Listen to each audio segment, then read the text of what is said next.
Happy Hump Day, everybody. We have Jim Worthington with us today, local leader, talking to us about the interruption insurance that you have and how he's getting Congress to pass a bill, hopefully, that will cover it to give you some more money.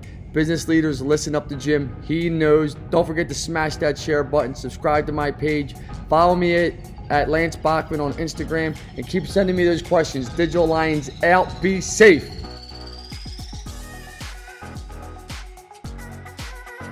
Yeah, I've been in the fitness industry since 1978, so I've been in 42 years. During that time, I segued into other businesses as well. Owned, commercial cleaning companies and startup banks and all kinds of crazy stuff. The main thing people know is the Newtown Athletic Club that started in 1978. It was a 15,000 square foot club on 3 acres, and now it's a 250,000 square foot club on 26 acres, and it's what you would call a lifestyle club.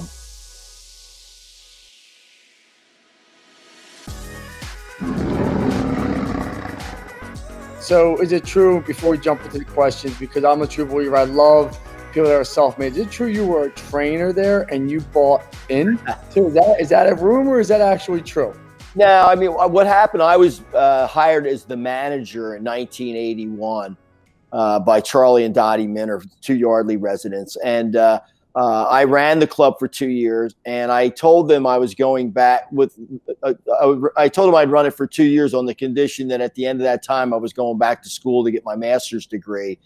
And prior to the 2-year expiring, they made me an offer to become one of the 4 partners. So I bought another guy out with money I borrowed from them. I think it was like $40,000 that I paid back over the next couple of years, and just worked my way up to the point about 6 years ago, I bought out the last 2 partners. And now for good or worse, I own 100% of the NAC. So it's right now it's not great. We're not open. Well, I mean, and that brings us to our next question. I know we're laughing right now, but on a serious note, you're a leader in your industry. People look up to you all around the country. I mean, let's be realistic. You built the gold standard in your industry. You built what people went out and just duplicate it, and they try to replicate. And that's not in a disrespectful way, but people see success, they try and do the same thing. Some gyms some other owners built multiple ones. You've always stayed with the NAC. You made it incredible. But for those industry people that look up to you right now, it's impacting you also, Jim. Can you tell people how you're impacted? I think people think you're like the Teflon Don, and this isn't impacting you. No, I mean, we're in the same boat as every small business that closed. We got the word on March 15th, Sunday night, that we would have to be closed the next day, the 16th. And we shut our doors. And, over the course of a month, we'll lose about $1.5 million in revenue. And there's no really replacing that, even though I have business interruption insurance. It's not covered under under a pandemic or virus. It is something I'm working on. But the bottom line is, I've got a lot of bills coming in and no revenue coming in to support it. So you just make the best of it. I mean, I can tell you this, you definitely have some stress, but the thing about this is most people think I grew up in Northeast Philly. I actually went to Council Rock for high school and junior high. I don't think you would have hired me at the NAC when I was a teenager, Jim, if you heard some of the stories, but I can't really go too far without finding an ex-NAC employee locally here. And that's something you have to be proud of. But I know you had to lay off probably 300, 350 people.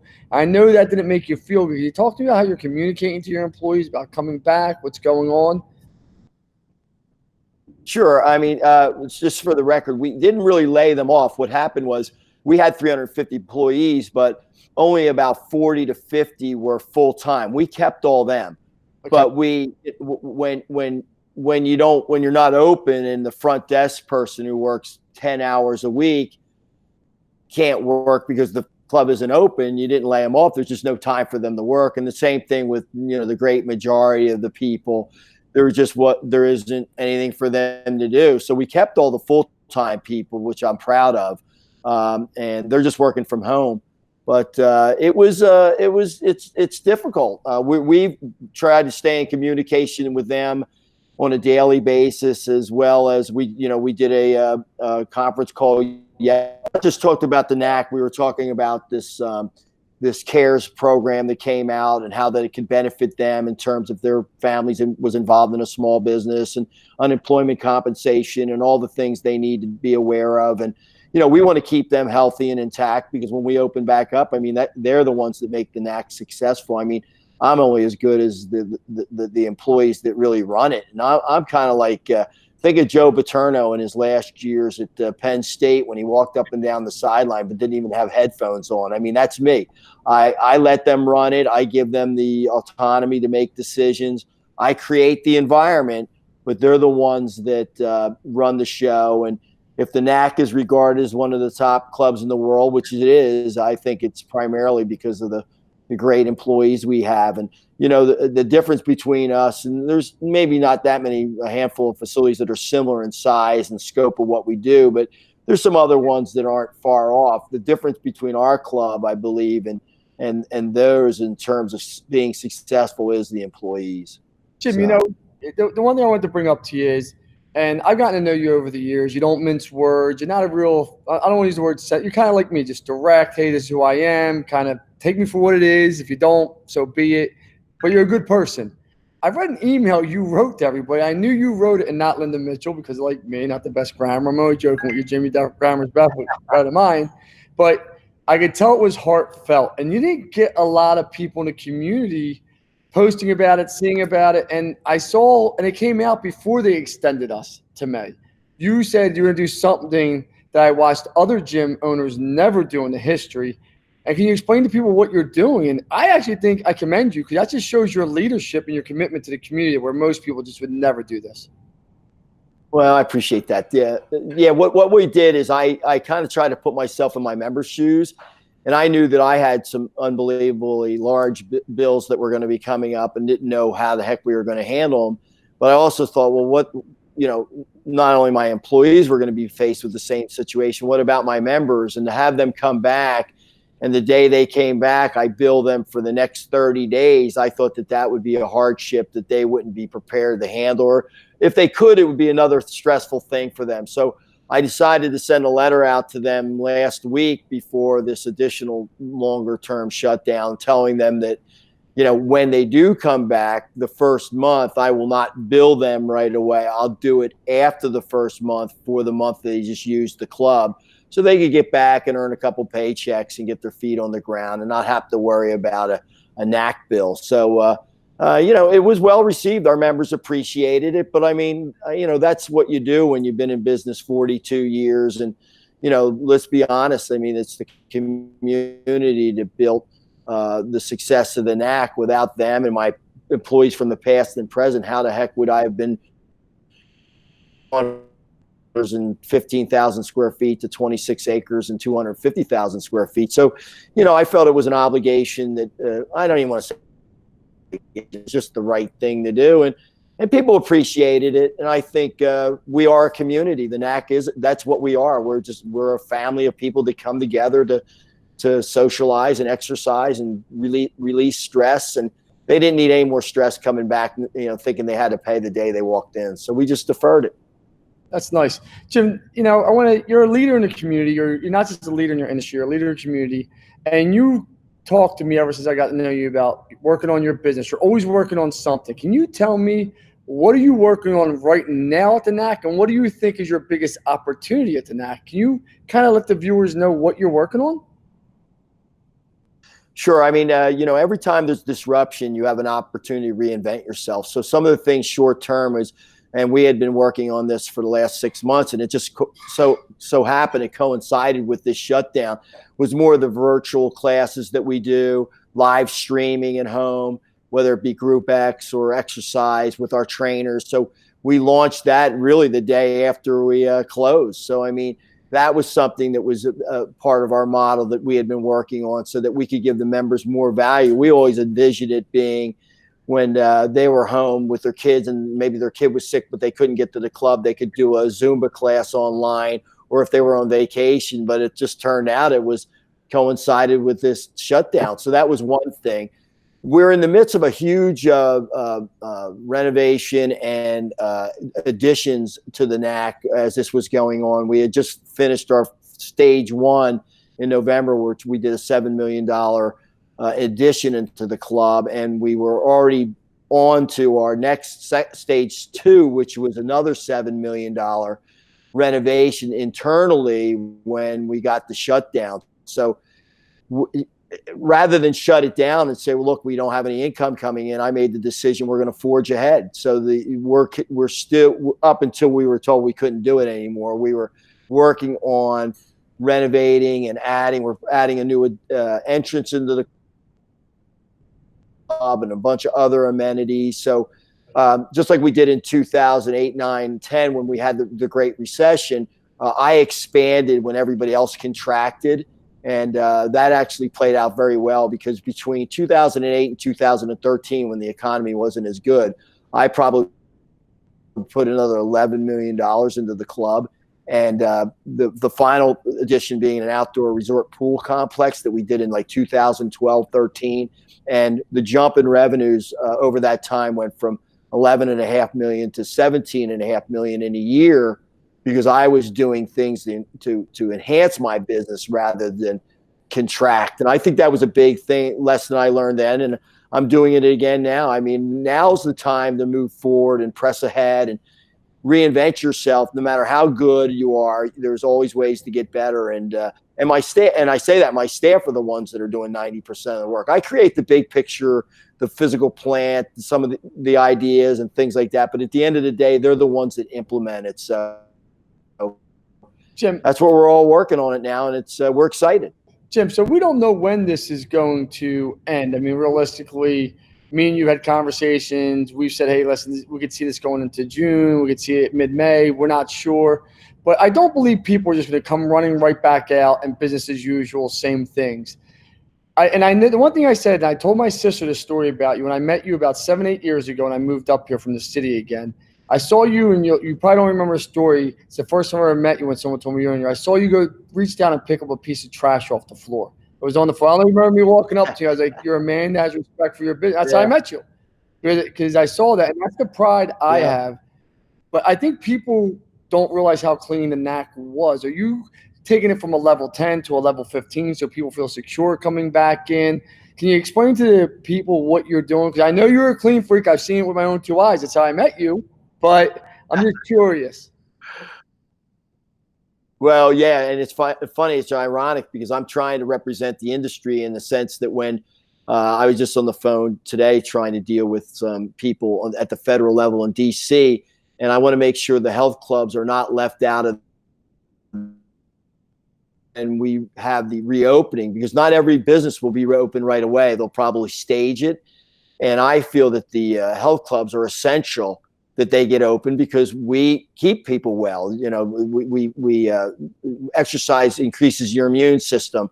85% of chronic disease is dissipated with or prevented with exercise, good nutrition, not smoking, not drinking. So my letter today down to the DC was to let them know that when we open as an industry, or our clubs open up for business, that we have done things in advance of opening that will help with the social distancing and keep it clean. So yes, our facilities are spotless, but we're now buying defoggers. We're separating the treadmills so that there isn't one right next to the other. We're putting markers on the Group X studios and Zumba so that there's points that you'll be 6 feet away from people. We'll be taking temperature when you come in the front door. So there's all kinds of things that we want to do to reassure our members, and not only the members, the federal government and state government, that when we open our doors, they can be secure that we have our members' best interest at heart, because we don't want to be part of the problem. We want to be part of the solution, and we believe we are, because we think we're part of the healthcare continuum. Well, I think everybody would consider you a healthcare leader. Jim, I do have a question for you, and you know there's no politics ever. I won't talk politics ever, but I heard a rumor. I hope you don't mind me asking the question. So I know you're not just a leader in your industry, but you're a leader in the community. I heard there's a rumor you're trying to work with DC to try and get a stop, meaning that if interruption insurance isn't covered by a pandemic, that you're trying to get a bill passed, and if I'm not allowed to ask a question, say, Lance, you can't answer it, that you're actually leading the effort to get that bill passed where this pandemic, your insurance would cover you. Is there any truth to that rumor, or am I just sideblinding you right now? No, it's true. I mean, what happened was a lot of people in my industry reached out to me and said, look, we have business interruption insurance and it's not covered. And, and the argument was that it wasn't covered by the insurance companies because they don't cover a pandemic or a virus. But, really we were shut down because the government's saying, the state's saying they needed to shut down. So there's a second argument to that. But the bottom line is it started with the fitness industry.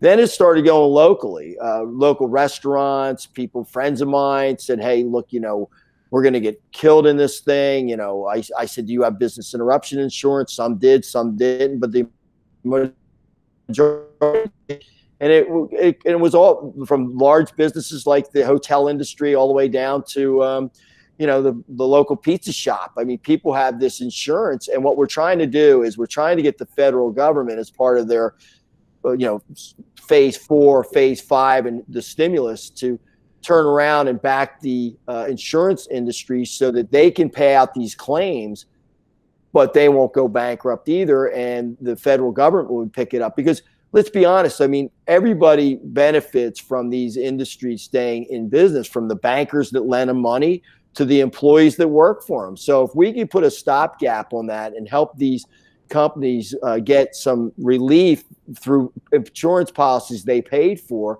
we think it's good for everybody. We even think it's good for the insurance companies because if it would put them in a better light in terms of what people think about insurance. And if they're not paying it and they're just the go-between between the government and the consumer or the business owner, we think it's a win-win. So yeah, there's a group in Washington which is called the Problem Solvers, which is 25 Democrats, 25 Republicans, congressmen that are moderate, that believe the work together, which is what we should all be doing and all the time, let alone now, to advance this bill. So that's what we're working on. That's what I'm working on. Well, good luck. And I can tell you this, from a business owner, I definitely appreciate your leadership in this one because we all could use it.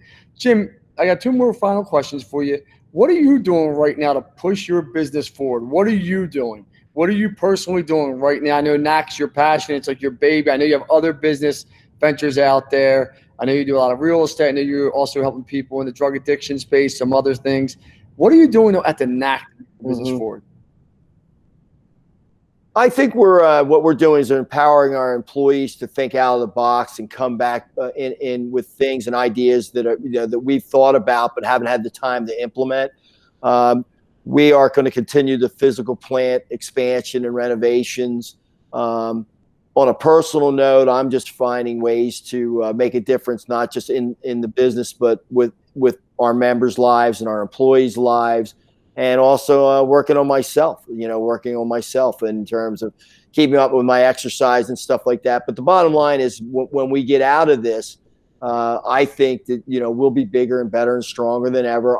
I do believe there'll be some initial restrictions when we open in terms of the amount of people allowed in the club and how you space them out. And I'm fine with that. I mean, because, safety first and we don't want to create any problems. But the bottom line is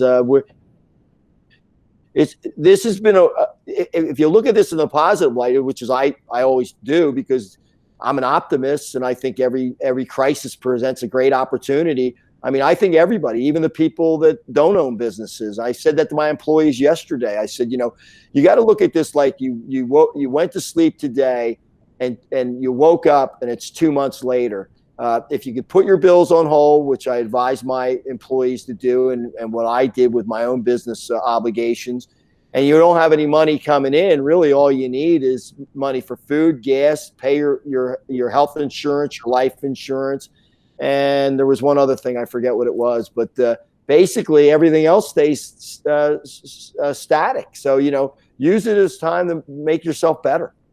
Well, Jim, I want to thank you for being on the Den. Everybody, you heard it from Jim Worthington, not just a Mongol in the health industry, but also a local leader that's done a lot for the community. Keep your business moving forward. Digital Line is out. Please stay safe out there, everybody. Thank you.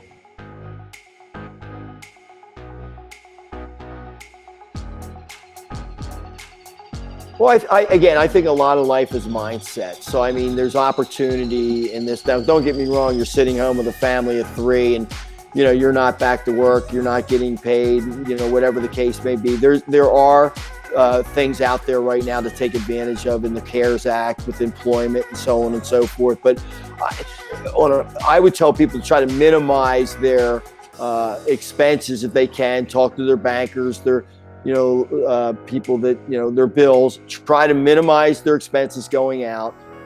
Live within your means and find ways to do things to improve yourself. This could be an opportunity that you'll never get again. Can you imagine? You've got a month or two where you can just concentrate on yourself, your family, your friends, maybe, take those walks that you never did, read the book that you always wanted to read, spend quality time, get off social media. I mean, there's a million things you could do right now. So I just look at it, look, you're going to take a nap, you're going to wake up, and at the end of the day, and by the way, I say that there are people that's not as simple for. And I know we have our own foundation. People know we're willing to help them. There's plenty of people that are like you and me. They're out there that want to help other Americans, other people in distress. America's coming together. We're only coming together. We're all in this together. So, just look at the bright side because, you'll drive yourself crazy otherwise.